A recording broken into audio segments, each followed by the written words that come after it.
별명이 적토마셨잖아요. 황희찬을 보면 음. 감독님의 옛 선수 시절이 좀 떠오르더라고요. 이번에 황희찬 선수 어떻게 보셨나요? 음. 고정훈 감독님과 황의조 선수가 인연이 깊다고 하는데 어떤 인연일까요? 황의조 선수가 고등학교 때 그 풍생고에 다녔었는데 풍생고 시절 감독이 고종훈 감독이었습니다. 오, 은사인 거죠. 그렇네요. 네, 고종훈 감독이 만날 때마다 황의조 내가 키웠다. 내가 키웠다. 이런 말씀 많이 하시더라고요. 그래서 고종훈 감독이 본 황의조 한번 알아보고 싶습니다. 인터뷰 바로 진행해 보도록 하겠습니다. 감독님 안녕하세요. 스포츠 춘추 황사희 아나운서입니다. 예, 안녕하세요. K리그 3에서 우승한 후에 K리그 2에 참가했던 첫 시즌인데 지난해 이맘때쯤에 정말 행복하다, 감사하다 이런 말 되게 많이 하셨잖아요. 올 한 해는 좀 어땠을까요? 작년도에는 우리가 또 뭐 K3에서 우승을 했고 또 네. 끝나면서 우리가 바로 뭐 K2로 승격 발표를 했기 때문에 정말 어려움이 많았었는데 그래도 1년 동안 또 올 시즌을 겪다 보니까 물음표에서 느낌표를 또 보여주고 가능성을 보여줬던 그런 한 해였던 것 같습니다. 김포가 이제 기대 이상의 성적을 냈다. 이게 축구계 공통된 평가더라고요. 기대 이상이란 평가가 한 해 동안 부담으로 다가오셨을까요? 아니면 동기부여로 작용을 했을까요? 작년에 이맘때 K3로 우승을 하고 선수 구성을 하면서 상당히 어려움도 많고 또 예산적으로 상당히 부족하고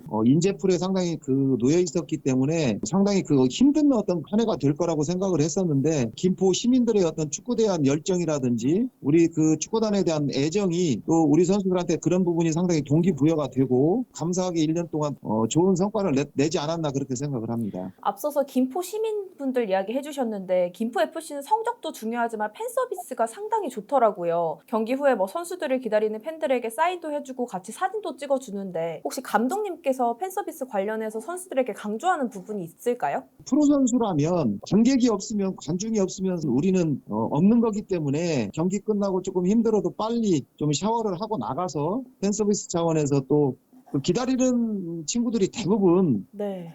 부모님 손을 잡고 온 어린애들이거든요. 그렇기 때문에 그 선수들에 대한 어떤 그런 감사함이라든지 고마움이라든지 그런 거는 반드시 또 프로 선수로서 또 해야지 되기 때문에 뭐 한 10분, 20분 정도 소요가 돼도 꼭 빠르게 좀 이동을 해서 기다리는 사람한테 일일이 가서 저부터도 사인을 해주고 사진 촬영도 해주고 그런 우리 김포만의 문화로 좀 자리 잡은 게 좋다고 저는 생각을 해요. 네. 너무 좋은 문화인 것 같아요. 감독님 K3 리그에 있을 때도 김포 마지막 경기 보면은 팬들도 막 굉장히 많이 오고 했었잖아요. 예.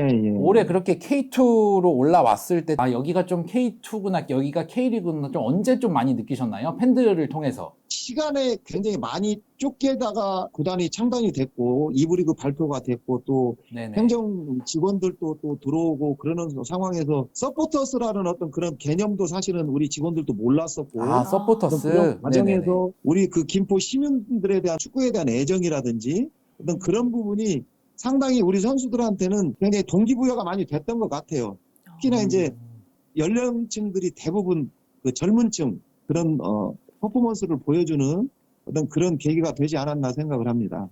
그럼 이어서 이제 손성현 선수나 윤민호 등 그간 제 기량을 보여주지 못했던 이들이 잠재력이 엄청 지금 끌어올라졌잖아요. 지난해까지 K리그에서 빛을 내지 못했던 분들인데 가장 큰 변화가 있다면 좀 어떤 걸까요? 작년 이맘때 선수들을 끌어모아서 동계훈련을 하면서 했던 얘기가 딱 두 가지예요. 어떤 배고픔. 걸까요?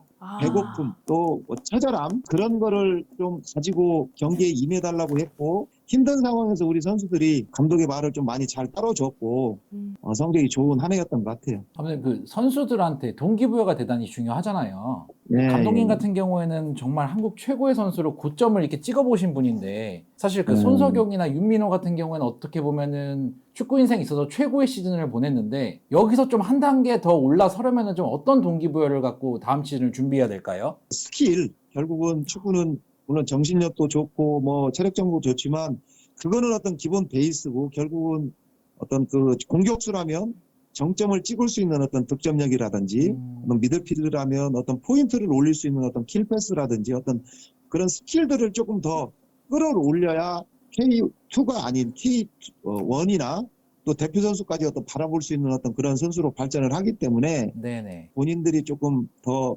개인적인 어떤 시간을 투자해서라도 좀 더 스킬을 좀 더 보강한다면 충분히 또 좋은 선수로 또 거듭나리라 저는 생각을 합니다. 저희 그럼 네. 카타르 월드컵 이야기도 좀 해볼까 하는데 직접 현지에서 보고 오셨잖아요. 카타르는 좀 예, 어떻게 예. 가시게 되신 거예요? 저희들이 이제 우수 지도자 해가지고 제가 K3에서 우승해서 우승팀 감독 자격으로 또 대한축구협회에서 또 네네. 보내줘서 제가 갔다 왔습니다. 예. 감독님은 또 황의조 선수와 인연이 남다르시잖아요. 풍생고 감독으로 있을 때 직접 지도를 하셨는데 이번에 카타르 월드컵에서 황의조 선수를 좀 평가한다면 어떻게 평가를 할 수 있을까요? 의도가 더 좋은 퍼포먼스를 보였으면 좋았을 건데 이 월드컵 전부터 그 소속팀에서의 경기력이라든지 출전 횟수라든지 그런 부분이 많이 떨어졌기 때문에 그 선수한테 이번 월드컵을 기대한다는 거는 무리였지 않았나 생각을 해요. 그렇지만 몇 분을 뛰든 또 몇 경기를 뛰든 그래도 그 공헌도가 있기 때문에 그 선수에 대한 어떤 그런 평가는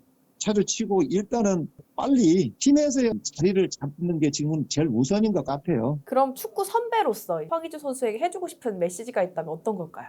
급하지 않았으면 좋겠어요. 급하지 않았으면 좋겠고 또 팀을 찾아도 너무 높은 곳을 보지 말고 이제는 조금 현실적으로 본인이 좀 잘 알아서 팀을 초이스를 하고 선택을 했으면 좋겠어요. 그럼 저희 이어서 황희찬 선수 얘기도 잠깐 해볼까 하는데 감독님께서 역대 최고의 윙어로 당시 별명이 적토마셨잖아요. 황희찬을 보면 감독님의 옛 선수 시절이 좀 떠오르더라고요. 이번에 황희찬 선수 어떻게 보셨나요?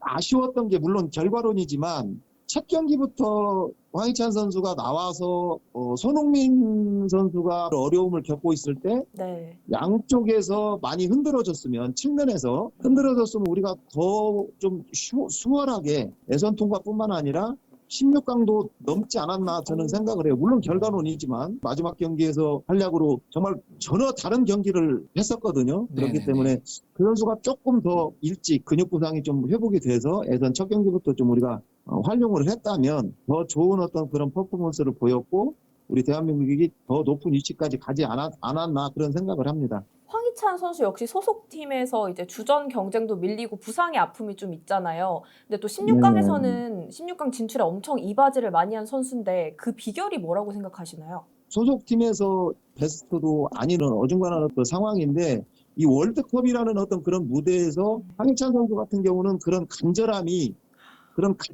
그 선수한테 보였기 때문에 굉장히 좋은 어떤 그런 퍼포먼스가 나오지 않았나 저는 그렇게 생각을 해요. 이어서 이제 축구 선배로서도 꼭 해주고 싶은 말이 있다면 어떤 걸까요?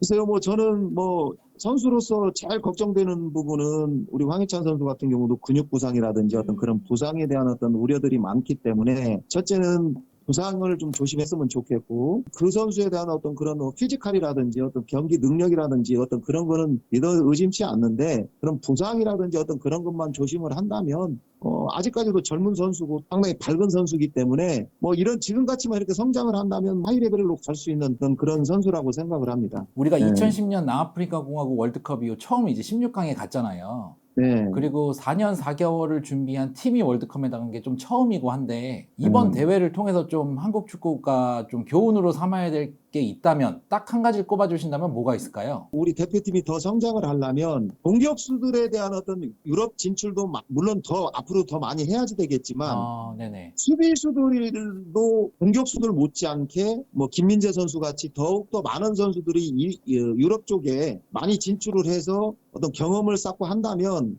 철강도 바라볼 수 있는 어떤 그런 위치까지 갈 수 있을 것 같아요. 감독님 지금까지 인터뷰 응해주셔서 정말 감사합니다.